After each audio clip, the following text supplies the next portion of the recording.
Bismillahirrahmanirrahim. Assalamu alaikum friends. This is Mohammad Zahur and I welcome you in this Inspector Inland Revenue Preparation series.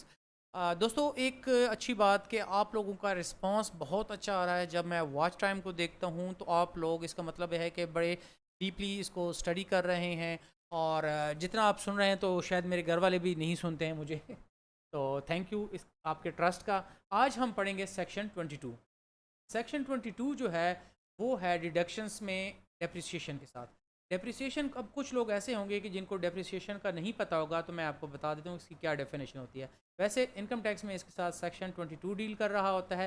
Depreciation is the accounting method of allocating the cost of a tangible और physical asset over its useful life और the life expectancy. कि अगर आपके पास एक tangible और physical asset है, जैसे कि गाड़ी हो सकती है, उसके अलावा जो है ना कंप्यूटर हो सकता है, प्लांट हो सकता है, बिल्डिंग हो सकती है, तो आपको पता है कि उसकी एक यूज़फुल लाइफ होती है।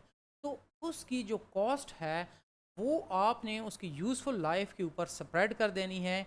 इस चीज़ को हम क्या कहते हैं, डेप्रिसिएशन कहते हैं। मिसाल के तौर पर एक मशीन है, आपने ख़रीदी, 3 साल के लिए चलने वाली है और मशीन साल के आखिर में आपको पता है 10,000 में, इन 3 साल के बाद 10,000 रुपये में बिक जाएगी। तो इसके मतलब ये है कि 90,000 उसकी जो कॉस्ट आपको पड़ी और उसको आपने 3 सालों पे स्प्रेड कर देना है, जिस तरीके से मर्जी करें, तो उसको हम डेप्रिसिएशन कहते हैं। Depreciation represents how much of an asset value has been used up. अब जैसे आप मशीन को इस्तेमाल करते जाते हैं या एसेट को, तो उसकी वैल्यू इस्तेमाल होती जाती है। तो ये हमें बता रही होती है कि कितना इस्तेमाल हो गया और कितनी इसकी वैल्यू रह गई है। लेकिन इसको मार्केट वैल्यू के साथ कंफ्यूज नहीं करना please. If not taken into account it can greatly affect profit. अगर आप इसको कंसिडरेशन में नहीं लेते तो इसके प्रॉफिट आपके बहुत ज़्यादा अफेक्ट हो सकते हैं। अब इसमें से आप बार बार एक वर्ड सुनेंगे जो कि होगा written down value. Written down value refers to the value of asset after accumulated depreciation और अमोर्टाइजेशन। ये असल में वैल्यू होती है कि आपके पास एसेट की टोटल वैल्यू कितनी थी और उसमें से आपने कितनी डेप्रिसिएशन अप्लाई कर दी है।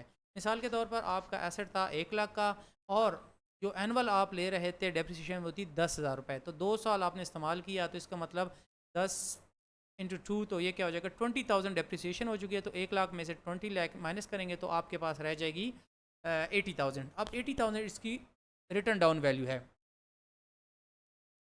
ठीक है, अब हम बढ़ते हैं अपने सेक्शन की तरफ बाकायदा से। इसमें सब सेक्शन 1 डेप्रिसिएशन का, subject to this section a person shall be allowed a deduction for depreciation of a person depreciable asset use by the person in persons business and a tax year. कि एक आदमी है, एक person है, उसने एक tax year में एक एसेट को यूज़ किया बिजनेस पर्पज़ के लिए, तो उसके ऊपर जो डेप्रिसिएशन डिडक्शन है वो उसको अलाउ होगी बिजनेस में। 2 subject to sub section 3।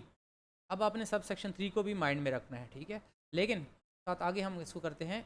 The depreciation deduction for a tax year shall be computed by applying the rate specified in part 1 of the third schedule against the written down value of the asset at the beginning of the year।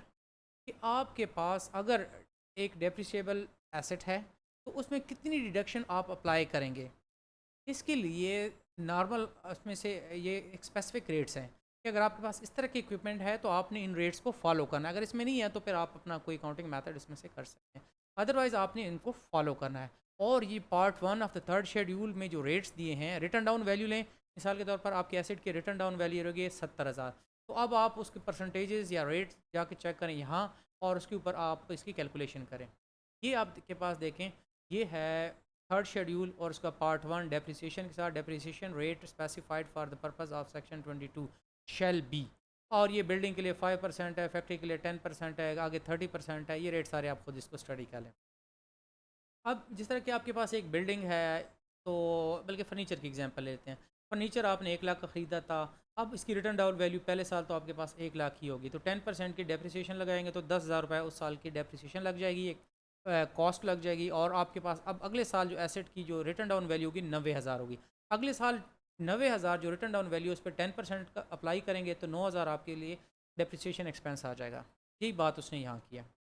Provided that where, ये बड़ा सादा सा है, इसको आप खुद ही पढ़ लें। कि देखें, अगर आपने एसेट जो है ना 1 जुलाई को या उसके बाद बिजनेस यूज़ में लेके आए हैं, तो फिर इसका क्या होगा। चूँकि आपने एसेट को फुल ईयर यूज़ नहीं किया, तो जो रेट स्पेसिफाई किए हैं वो है कंप्लीट ईयर के। तो चूँकि अब आपने 6 महीने या से कम के लिए इस्तेमाल किया, तो जितनी डेप्रिसिएशन रेट वहाँ लिखी है उसको 50% कर देना है। कैसे? कि मिसाल के तौर पर वही बात है कि फ़र्नीचर था, अब आपने इस्तेमाल किया जस्ट 6 महीने या इससे कम के लिए, क्योंकि 1 जुलाई के बाद आपने ख़रीदा है। तो अब उस पे आप 1 लाख उसकी कीमत थी है, 10% के हिसाब से 10,000 बन रहा है, तो 10% को 50% रिड्यूस कर लेंगे। अब 5,000 का एक्सपेंस आपको अलाउ होगा, क्योंकि आपने एसेट को साल के हाफ हिस्से तक या उससे कम इस्तेमाल किया। 3. Where the depreciable asset is used in a tax year, partly in deriving income from the business chargeable to tax and partly for another use. अब आपने एसेट को पार्टली इस्तेमाल किया बिजनेस में और पार्टली किसी और मकसद के लिए इस्तेमाल किया, तो डेफिनेटली आपको डिडक्शन भी पूरी नहीं मिलेगी। तो डिडक्शन कैसे निकालेंगे? The deduction allowed under this section shall be restricted to the fair proportional part of the asset that would be allowed if the asset was wholly and partly no sorry wholly used to derive income from the business chargeable to tax. अगर आप उस asset को totally इस business के लिए इस्तेमाल करते तो फिर आपको फ़र्ज़ करें कि 10,000 का डेप्रिसिएशन अलाउ होता। अब आपने 50% ऑफ द टाइम इस्तेमाल किया बिजनेस के लिए, तो इसका मतलब ये हो जाएगा कि आपको डेप्रिसिएशन भी 50% अलाउ गया 5,000, और अगर आपने 1/3 इस्तेमाल किया तो उतना ही आप रिड्यूस कर देंगे इसको डेप्रिसिएशन को। The written down value of a depreciable asset for of a person the written down value of a depreciable asset of a person at the beginning of a tax year, कि अगर साल के शुरू में return down value आप determine करना चाहते हैं तो कैसे निकालेंगे? Where the asset was acquired in a tax year, the cost of the asset to the person as reduced by any initial year allowance in respect of the asset under section 23. देखिए section 23 में एक initial year allowance है। आपको पता है कि taxation का जो बुनियादी प्रिंसिपल होता है उसमें एक तो रेवेन्यू जनरेट करना होता है, लेकिन साथ साथ गवर्नमेंट डेवलपमेंट भी चाहती है नई मशीनरी ताकि यहाँ इंस्टॉल हो। तो इसके लिए इस तरह होता है कि बिल्कुल एक नया एसेट आपने for the first time Pakistan में लॉन्च किया तो उस साल आपको एक इनिशियल ईयर अलाउंस मिलेगा, और वो सेक्शन 23 में डिफ़ाइन है। तो अब पहले साल जितने का आपको, अगर आपने एसेट उस साल ला के लॉन्च किया है, बिल्कुल नया एसेट है पाकिस्तान में, तो फिर आप क्या करेंगे कि जितनी कॉस्ट वैल्यू होगी उसमें से इनिशियल ईयर अलाउंस माइनस कर लेंगे। फर्ज की एसेट की कीमत थी 15 लाख थी, आपको 3 लाख का इनिशियल अलाउंस मिल गया, तो आप 15 लाख में से इनिशियल ईयर अलाउंस माइनस कर लेंगे, तो अब आपको 12 लाख उसकी रिटर्न डाउन वैल्यू होगी। In any other cases cost of the asset to the person reduced by total depreciation deduction including the initial allowance under section 23 allowed to the person in respect of the asset in the previous tax years. अब अगर आपके पास ये पहला साल नहीं है, दूसरा, तीसरा या चौथा साल है, तो उस साल में आपके पास टोटल वैल्यू एसेट की जो कॉस्ट वैल्यू थी उसमें से टोटल अभी तक कितनी डेप्रिसिएशन आप डिडक्शन के तौर पर क्लेम कर चुके हैं, और अगर इनिशियल ईयर अलाउंस है तो वो भी माइनस कर लेंगे। फ़र्ज़ करें कि एसेट की वैल्यू थी 1 लाख, इनिशियल अलाउंस आपको मिला 20,000 रुपये, और 30,000 आप डिप्रिसिएशन 3 सालों में क्लेम कर चुके हैं, तो 20 जमा 30 50, तो 1 लाख में से 50,000 माइनस कर लेंगे, रिटर्न डाउन वैल्यू हो जाएगी 50,000। एक्सप्लेनेशन एक्सप्लेनेशन सादा सी इसको खुद पढ़ लें। Where the subsection 3 applies to a depreciable asset for a tax year, the written down value of the asset shall be computed on the basis of asset has been solely used to derive income from the business chargeable to tax. अब sub section 3 में हमने देखा था कि क्या हुआ था। Sub section 3 में यह था कि एसेट जो था वो पार्टली इस्तेमाल हुआ था आपके बिजनेस के लिए और पार्टली इस्तेमाल हुआ था किसी और पर्पस के लिए। तो उसमें डेप्रिसिएशन जो थी आपको मिली थी, कम मिली थी, लेकिन रिटर्न डाउन वैल्यू निकालने के लिए हम, चूँकि एसेट तो इस्तेमाल हो गया, रिटर्न डाउन वैल्यू होगी वो होगी कंप्लीट, जैसे कि फुल डेप्रिसिएशन आपको अलाउ हो गई है। फ़र्ज़ करें एसेट आपने 1 साल इस्तेमाल किया, 10,000 आपको डेप्रिसिएशन अलाउ थी, लेकिन आपने 50% अपने बिजनेस के लिए इस्तेमाल किया, 50% किसी और पर्पस के लिए।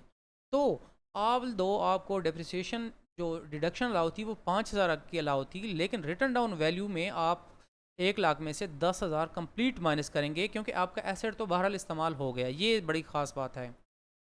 तो the total deduction allowed to a person during a period of the ownership of the depreciable asset under this section and section 23 shall not exceed the value of cost value of the asset. देखिए आपको अगर फ़र्ज़ की asset पड़ा है 1 लाख का, तो जितनी मैक्सिमम डिडक्शन आप क्लेम कर सकते हैं एज अ डेप्रिसिएबल एसेट और इनिशियल ईयर अलाउंस को, अगर आप इन दोनों को ऐड करते हैं तो कभी भी आपकी कॉस्ट वैल्यू से ज़्यादा नहीं हो सकती। ये नहीं होगा कि आपकी डेप्रिसिएशन और इनिशियल अलाउंस आपकी कॉस्ट वैल्यू से भी ज़्यादा हो